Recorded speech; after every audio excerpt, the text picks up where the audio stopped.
hindi hindi humuhupa. Bawat araw na dumaraan lalong tumitindi ang bangayan nito ni Lacson at saka ni Cayetano, ha. Pero ngayon durog na naman si Cayetano, ha. Durog na naman si Cayetano, mga kabunyog, ha. Inimbitahan ni Cayetano si Lacson. Pumunta daw ng Taguig para makita daw yung mga flood control projects doon. Ay sabi ni Senador Ping Lacson, wag na lang. Ha? Hindi pa naman ako ngayon praktisado sa pag-swimming. Baka malunod ako sa baha dyan sa Taguig. Ha? Ayusin na daw muna ang mga flood control projects ng Taguig. Saka na lang. Ha? Matindi rin talaga itong bumanat si Senador Ping Lacson, ano? Talagang matindi ang banat ni Senador Ping Lacson, eh. Sabi niya, wag na muna akong pupunta diyan. Saka na lang, ayusin niyo na muna yung flood control projects niyo. Ha? Kasi baka pumunta daw siya doon, maulan pa naman, baka daw siya malubog sa baha. Ha? Yan ang banat ni Senador Ping Lacson. Ha? Mga kabunyog, mga kababayan. Si Cayetano bumabawi sana. Bumabawi sana si Cayetano kasi napahiya nga siya, eh. Napahiya siya. Kasi inilabas na ni Senador Ping Lacson yung mga litrato, yung mga pictures. Pinakita ni Senador Ping Lacson. Ha? Iba-ibang proyekto, iba-ibang contractors, iba-ibang technical descriptions, iba-ibang funding, pero ang isinabmit na documentation para makasingil ng bayad sa DPWH, yung progress billing, pare-pareho lang na pictures, iisa lang na pictures, iba-ibang contractors, iba-ibang projects, pero ang mga litrato pare-pareho, geotag photos pare-pareho. Kaya napahiya itong si Alan Cayetano, para makabawi. Sabi niya, iniimbitahan ko si Senador Ping Lacson pumunta ng Taguig. Tingnan daw yung mga flood control projects ng Taguig. I will continue to invite not only Senator Lacson, not only in staff, but everyone. Iba kasi yung sa papel-papel, iba yung sa picture-picture. Tignan nyo yung budget, pumunta kayo sa lugar, makikita nyo yung nandyan talaga yung project at magaganda. Bumabawi sana si Alan Cayetano, kasi napahiya talaga siya. Napahiya talaga siya dun, eh. Yung sinasabi ni Senador Ping Lacson na mayroon na silang mga ebidensya, testigo, talagang sinampulan na. Pinakita na ni Senador Ping Lacson yung mga pictures. Nakita na ng mainstream media, nakita na sa social media, at hindi talaga makakalusot si Cayetano doon.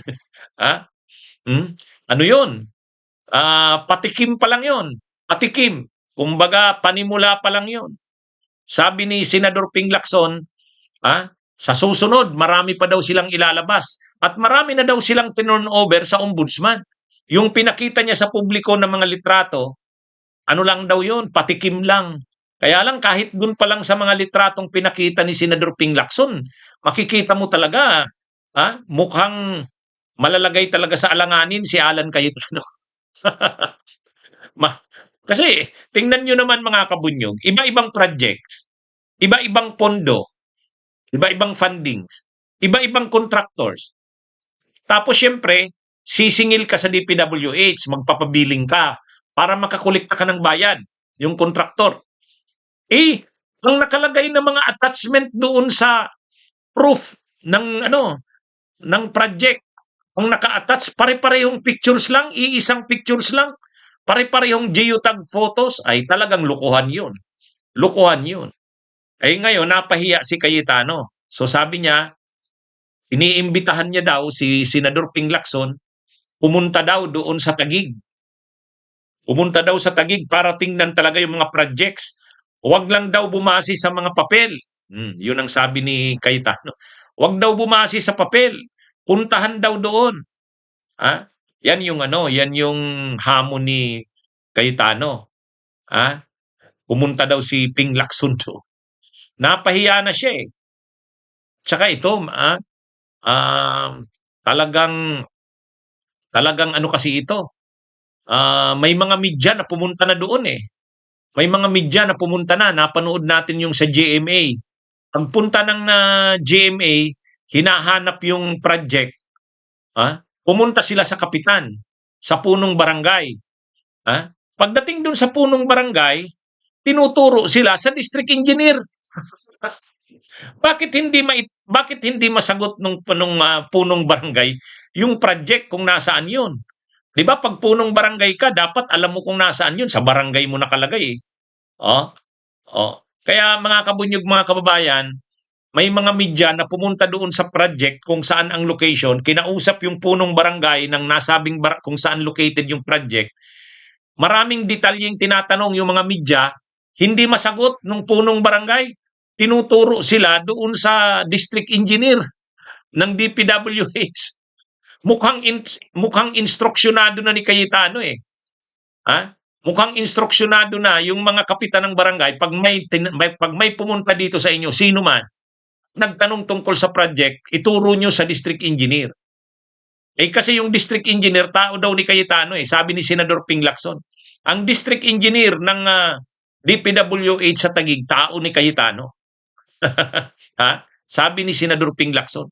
Kaya malamang ang mukhang ang ginagawang remedyo nila Alan Cayetano, pag pumunta yung mga media o kaya sino man, nagtanong tungkol sa project, pag nagtanong sa barangay, ang isasagot ng punong barangay o ng sino mang official ng barangay, doon kayo pumunta sa district engineer.